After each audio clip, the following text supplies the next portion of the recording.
Bienvenidas y bienvenidos alumnos de tercer año de educación secundaria.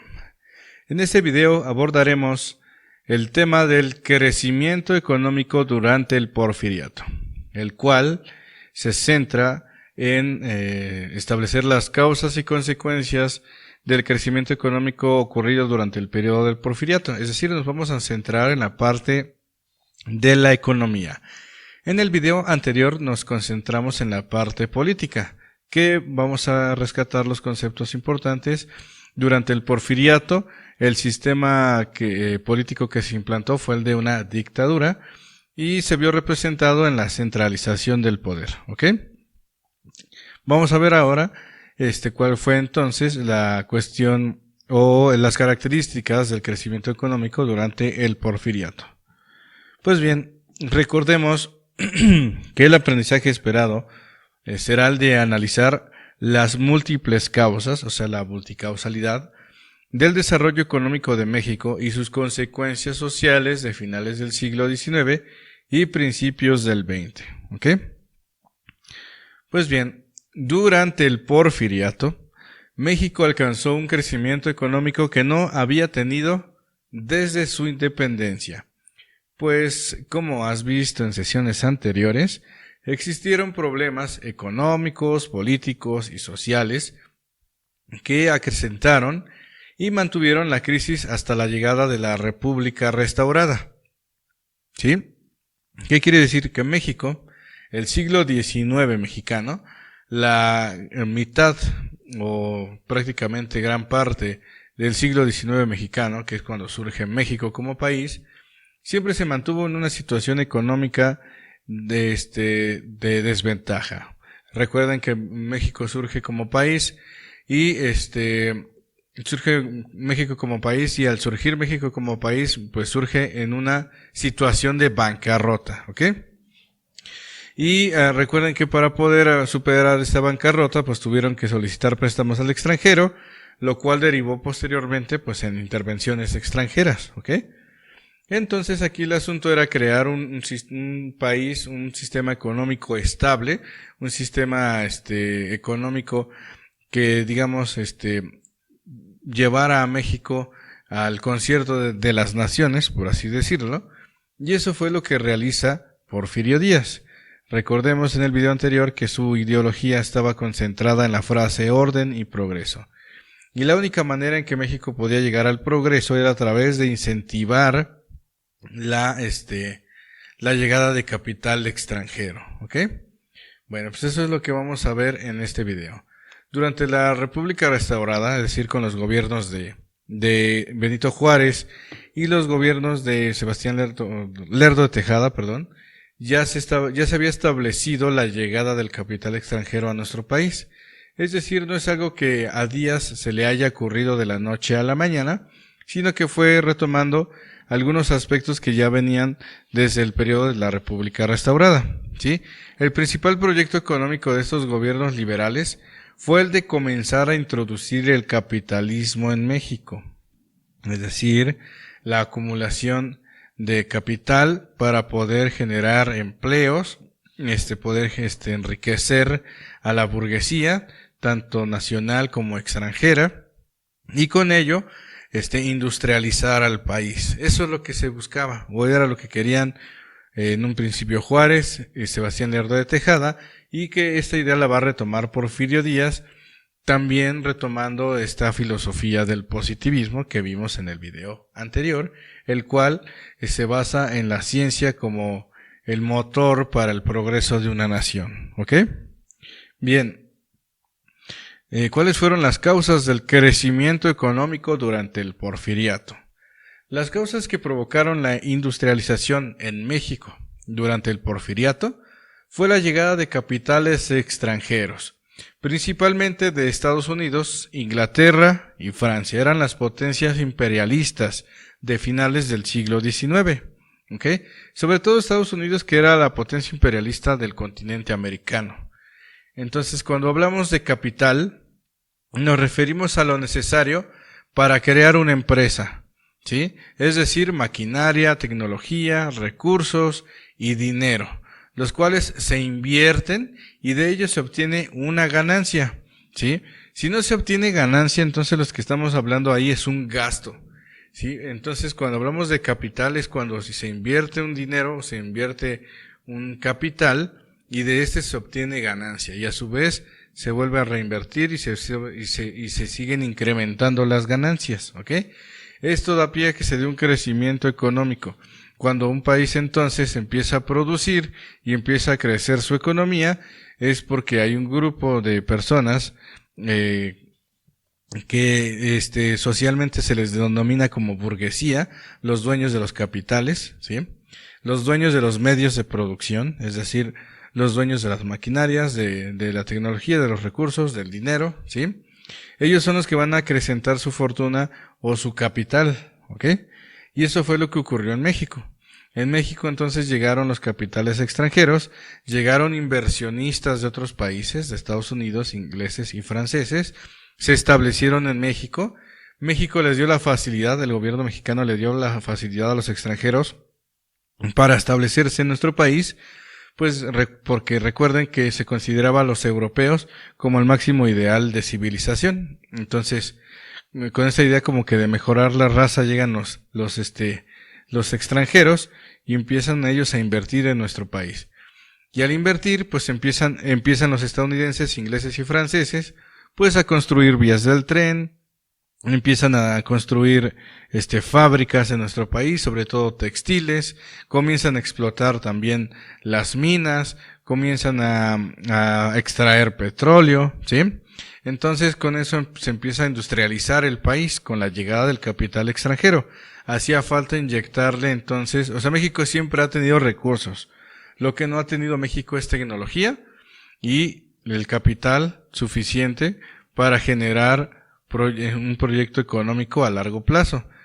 Entonces, como México siempre estuvo en una situación vulnerable, hablando desde el punto de vista económico, surge en una bancarrota y posteriormente no tiene que solicitar préstamos al extranjero. La única manera en que Porfirio Díaz y los gobiernos liberales anterior a Porfirio Díaz vieron como para poder generar un proceso de industrialización en nuestro país era a través del capital extranjero. Entonces, durante el Porfiriato, la industria que se desarrolló en nuestro país, como la minería, construcción de ferrocarriles, telégrafo y petróleo, estaban en manos de extranjeros, pues los capitales mexicanos se concentraban sobre todo en la tenencia de la tierra y explotación de las haciendas, ¿ok? Entonces la burguesía extranjera que vivía en México eran los dueños de las minas de petróleo, de los ferrocarriles, del telégrafo, ¿sí? Es decir, de medios de comunicación.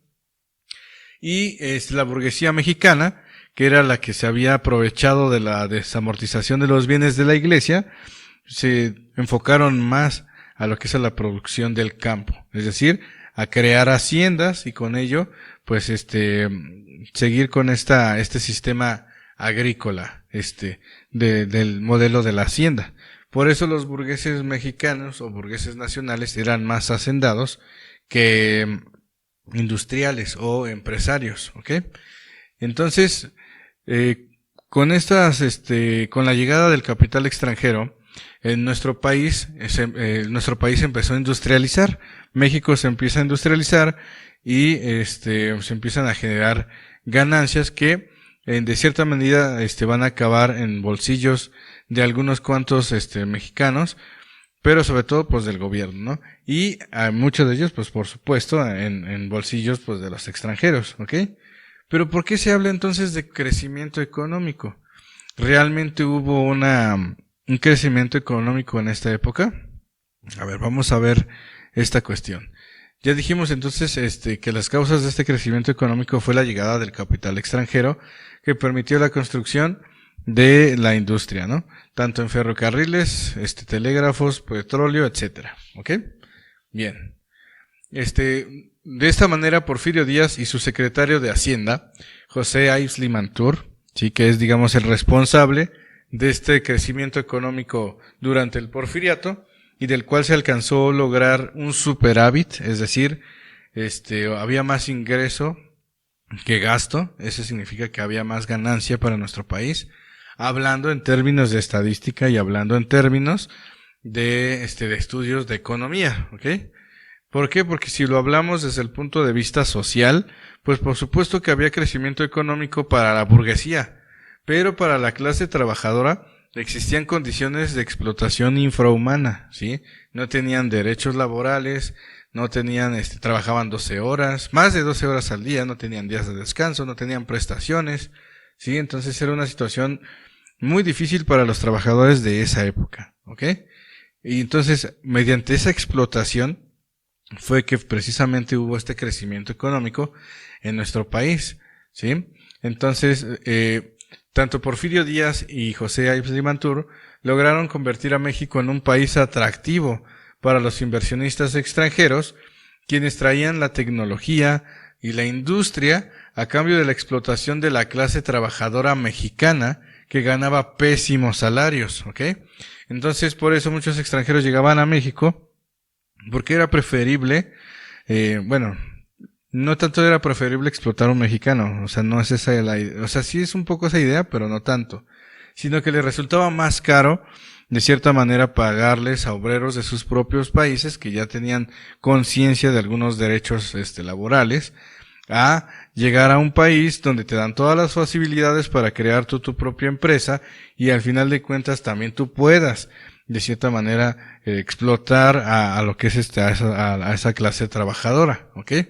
Es por eso que era atractivo México para muchas empresas extranjeras, para capitales extranjeros, y sobre todo porque aquí en México habían mucha materia prima, muchos recursos que los mismos extranjeros aprovechaban. Entonces, para el mundo, México pues era un paraíso para estos inversionistas extranjeros, ¿ok?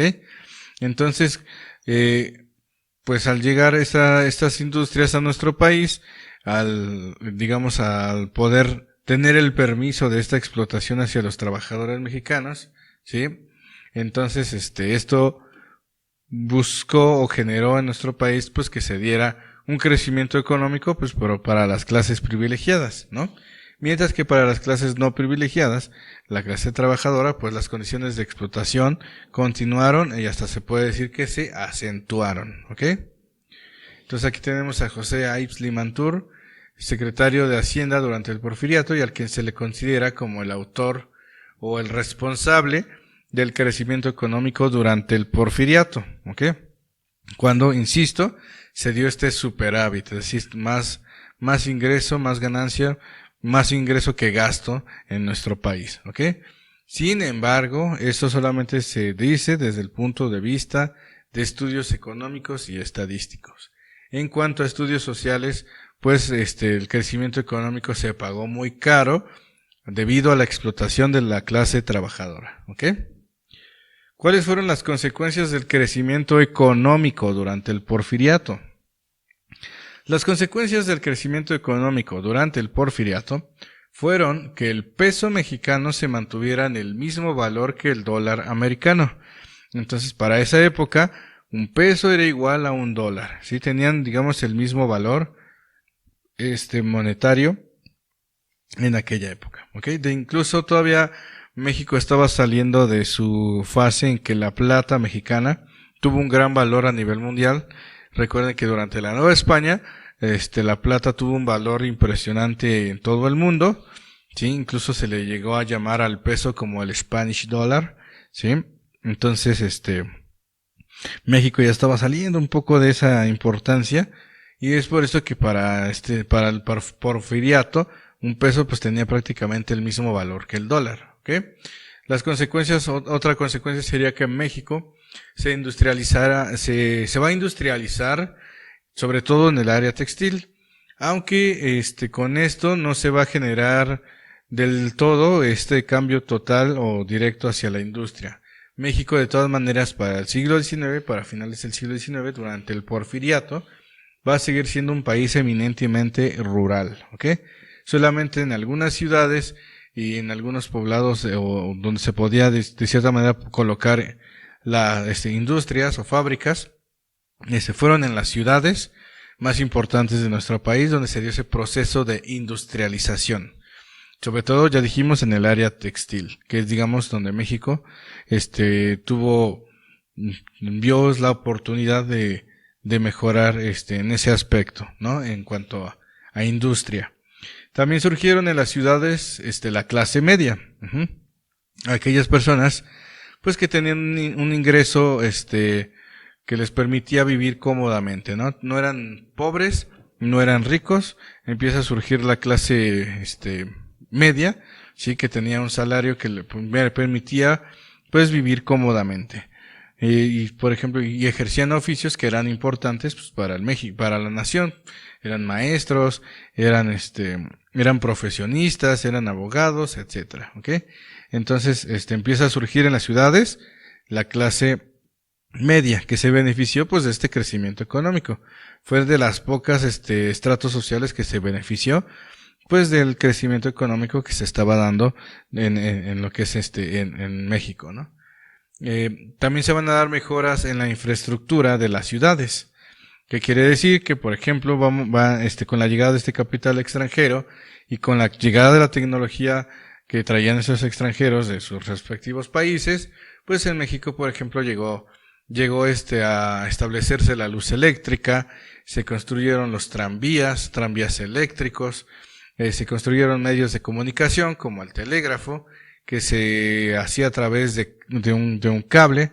Aún no existía, de cierta manera aún no existía el telégrafo inalámbrico. Ese todavía no, que era por otro tipo de ondas, ese todavía no se había desarrollado en México, pero sí el de cable, ¿ok? También la construcción de ferrocarriles, que es un símbolo muy importante del desarrollo económico durante el Porfiriato. Y no tanto porque ellos lo hayan iniciado, porque recuerden que desde la República Restaurada ya se habían establecido las primeras líneas férreas. Aquí el asunto fue la cantidad de vías férreas que se construyeron durante el Porfiriato, en el cual pues se transportaba la economía de nuestro país, en el cual se transportaba pues se daba la movilización de materias primas, que permitía pues que se diera esta industrialización y este crecimiento económico pues en lo que es en nuestro país, ¿ok? Entonces, efectivamente, pues sí hubo beneficios en cuanto al crecimiento económico que hubo durante el Porfiriato, y lo único lamentable, pues fue que la clase obrera y campesina fuera sobreexplotada y viviera en pésimas condiciones de trabajo, ¿sí? Lo cual va a dar origen a este crecimiento económico, a su vez, al surgimiento del descontento social, ¿sí? Los ricos se van a hacer cada vez más ricos, los pobres se van a hacer cada vez más pobres, va a surgir una clase media que va a vivir cómodamente, pero que al final de cuentas esta comodidad en la que vive la clase media y sobre todo la clase burguesa en nuestro país en esta época, pues va a ser determinada por la explotación que vivió la mayoría de la población en esta época del Porfiriato. Entonces, por supuesto que este crecimiento económico no fue para todos y va a derivar en movimientos de descontento social contra el régimen de Porfirio Díaz, ¿ok? Que va a ser el tema de los siguientes videos que veremos durante este tema relacionado con el Porfiriato. Entonces, a grandes rasgos, esas son las causas y consecuencias del crecimiento económico durante el Porfiriato. Aquí vemos entonces la clase obrera que vivió durante el periodo del Porfiriato, ¿sí? En unos herreros de la ciudad de Guadalajara. Y en lo que es en el campo, pues aquí vamos a ver la familia de un peón, ¿verdad? Papá, mamá y los demás hijos, ¿ok? Que acuérdense también en aquella época la esperanza de vida pues era prácticamente de 40 a 50 años, ¿ok? Y pues esto es a grandes rasgos lo que podemos hablar sobre causas y consecuencias del crecimiento económico durante el Porfiriato.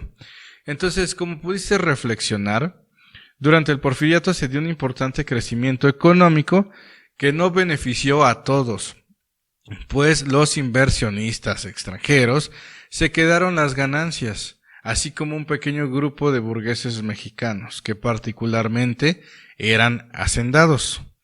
La bonanza económica de México se debió a la explotación de la clase obrera y campesina, que trabajaban más de 12 horas al día sin descanso, y heredando deudas como las obtenidas en las tiendas de raya en las haciendas. Una tienda de raya es un lugar de abastecimiento que existían dentro de las haciendas, donde el hacendado le brindaba todo lo necesario a sus trabajadores.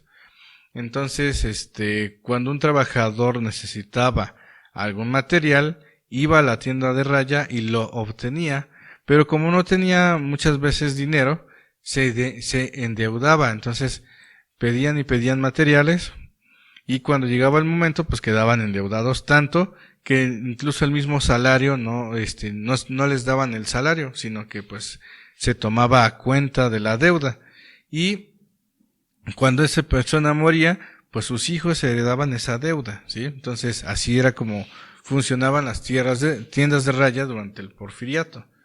Entonces esto va a generar pues la desigualdad social, que a la larga sí se manifestó en diversos levantamientos armados que ocurrieron durante el Porfiriato, ¿ok? Y que vamos a ver en próximos videos.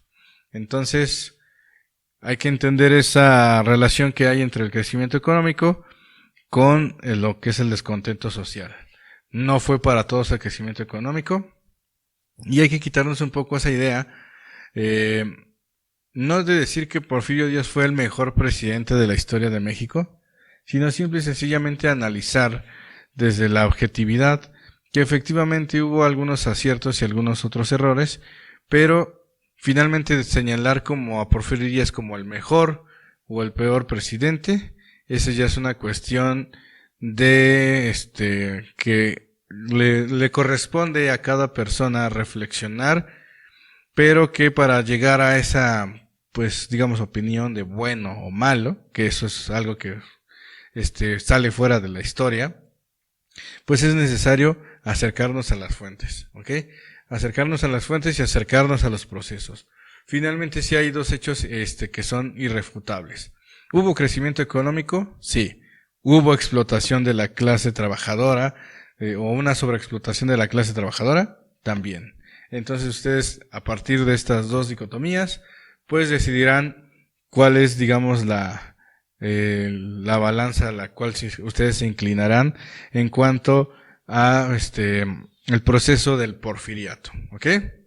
Entonces, por mi parte es todo. Espero que este video haya sido de su agrado. Nos estamos viendo. Cuídense mucho. Hasta la próxima.